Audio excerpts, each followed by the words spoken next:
दोस्तों स्वागत है आपका एक और वीडियो में। आज की इस वीडियो में हम लोग बात कर रहे हैं साइक्लोट्रॉन से रिलेटेड एक न्यूमेरिकल एग्जांपल के बारे में, जो कि हमारी जो बुक है क्लास 12th की, उसका चैप्टर नंबर 4 है मूविंग चार्जेस एंड मैग्नेटिज्म।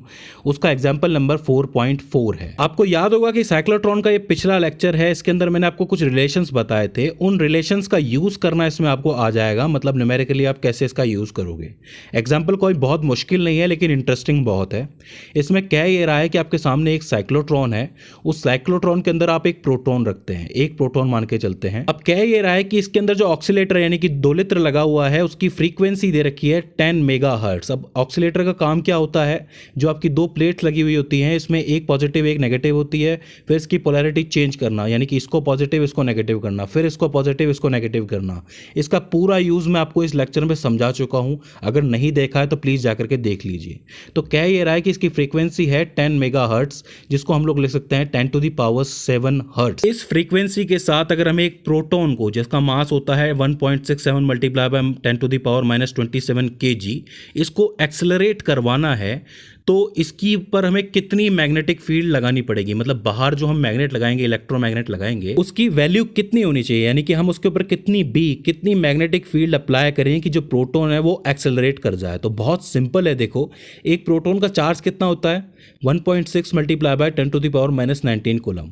मास हमें दे रखा है 1.67 वाला, और ये भी कह रखा है कि 1 मेगा इलेक्ट्रॉन वोल्ट की एनर्जी ये होती है, ठीक है, 1.6 multiply by 10 to the power -13 joule. इसका यूज़ करेंगे सेकंड पार्ट में।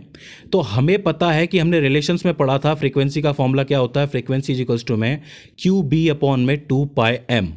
हमें चाहिए B की वैल्यू, तो 2πm को इधर भेज दो, तो B इज इक्वल्स टू में 2πm V यानी कि फ्रीक्वेंसी अपॉन में Q आ जाएगा।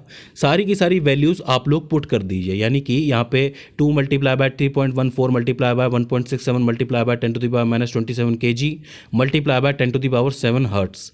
नीचे क्या आएगा, Q की value 1.6 multiply by 10 to the power -19 coulomb. यहाँ पे 2, 3.14, 1.67 इन सबको मल्टीप्लाई करोगे तो वैल्यू 10.48 निकलेगी। मल्टीप्लाई बाय इसको आप सॉल्व करोगे तो यहाँ पे 7 है प्लस का, यहाँ पे 27 माइनस का है, तो 10 टू द पावर -20 बचेगी। नीचे 1.6 multiply by 10 to the power -19 coulomb है ही। जब आप इन दोनों को डिवाइड कर दोगे तो वैल्यू 6.55 निकलेगी, और नीचे आपका आ जाएगा 10, क्योंकि अगर आप गौर से देखोगे यहाँ पे -20, अगर आप -20 को नीचे ले आओगे तो +20 बचेगा, यहाँ -19 है तो नीचे बचेगा 10। तो 6.55 को डिवाइड करोगे 10 से तो 0.66 निकलेगी, और इसको आप लिखोगे 0.66 टेस्ला। मतलब 0.66 टेस्ला की मैग्नेटिक फील्ड अप्लाई करने पे ये जो प्रोटॉन है ये एक्सेलरेट कर जाएगा। दूसरे पार्ट में ये कह रहा है कि जब ये प्रोटॉन एक्सेलरेट हो जाएगा तो इसके पास कुछ फाइनल वेलोसिटी होगी, और उसकी वेलोसिटी की मदद से आप हमें काइनेटिक एनर्जी, मतलब टोटल काइनेटिक एनर्जी कैलकुलेट करके दिखाओ। तो देखो, बहुत ही आसान है। पहले हम लोग वेलोसिटी निकालेंगे। वेलोसिटी निकालने के लिए हम लोग v इज इक्वल्स टू में r multiply by 2π multiply by frequency. कैसे किया आपको पता होना चाहिए कि अगर पार्टिकल घूम रहा है तो 2π का चक्कर लगा रहा है, फ्रीक्वेंसी हमें इसकी लिखनी पड़ेगी और उसको r यानी कि रेडियस से मल्टीप्लाई करना पड़ेगा। ये बहुत सिंपल सी चीज़ है, आपको पता होनी चाहिए, ठीक है। r की जो वैल्यू है हमें दे रखी है इसी के अंदर 60 सेंटीमीटर। अब मैं 60 सेंटीमीटर को 0.6 मीटर लिख सकता हूँ कि नहीं, लिख देंगे।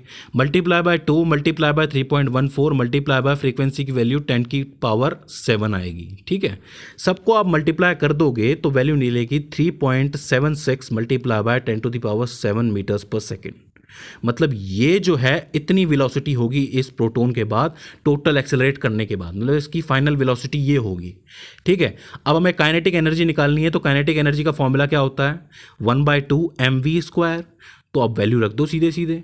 1/2 को मैं 0.5 लिखता हूँ, multiply by 1.67 multiply by 10 to the power -27, और जो वेलोसिटी है वो निकाली हमने 3.76 multiply by 10 to the power 7 का होल स्क्वायर। इसको आप पूरा सॉल्व करोगे तो काइनेटिक एनर्जी निकल के आएगी 11.79 multiply by 10 to the power -30। लेकिन इसे हमें मेगा इलेक्ट्रॉन वोल्ट के अंदर चेंज करना पड़ेगा। तो हमें पता है कि 1 मेगा इलेक्ट्रॉन वोल्ट की value 1.6 multiply by 10 to the power 13 joule होती है, मैंने शुरू में लिखी थी। इस वैल्यू को इससे डिवाइड कर दो तो वैल्यू आपके पास निकल के आएगी 7.3 मेगा इलेक्ट्रॉन वोल्ट। तो मतलब अगर किसी साइक्लोट्रॉन में एक प्रोटॉन हो और उसकी मैग्नेटिक फील्ड की वैल्यू 0.66 टेस्ला हो तो उसकी टोटल काइनेटिक एनर्जी, उस प्रोटॉन की टोटल काइनेटिक एनर्जी कितनी होगी? 7 मेगा इलेक्ट्रॉन वोल्ट होगी। ठीक है, तो इस तरीके से आप रिलेशंस का यूज़ करके न्यूमेरिकली सॉल्व कर सकते हो क्वेश्चंस को। तो अगर जिसने ये लेक्चर देख रखा होगा तो उसके लिए तो बहुत आसान रहा होगा, सिंपल रहा होगा। और अगर आपको अभी भी फॉर्मूलाज के अंदर कोई प्रॉब्लम हो रही है तो प्लीज़ वो वीडियो दोबारा जाके देख लीजिए। सो फ्रेंड्स, ये था एक छोटा सा न्यूमेरिकल, आई होप आपको समझ में आया होगा। इसके बाद भी इसके अंदर क्वेरी आती है तो आप हमें नीचे कमेंट सेक्शन में पूछ सकते हैं। सो फ्रेंड्स, आज की इस वीडियो के अंदर बस इतना ही। See you in the next one.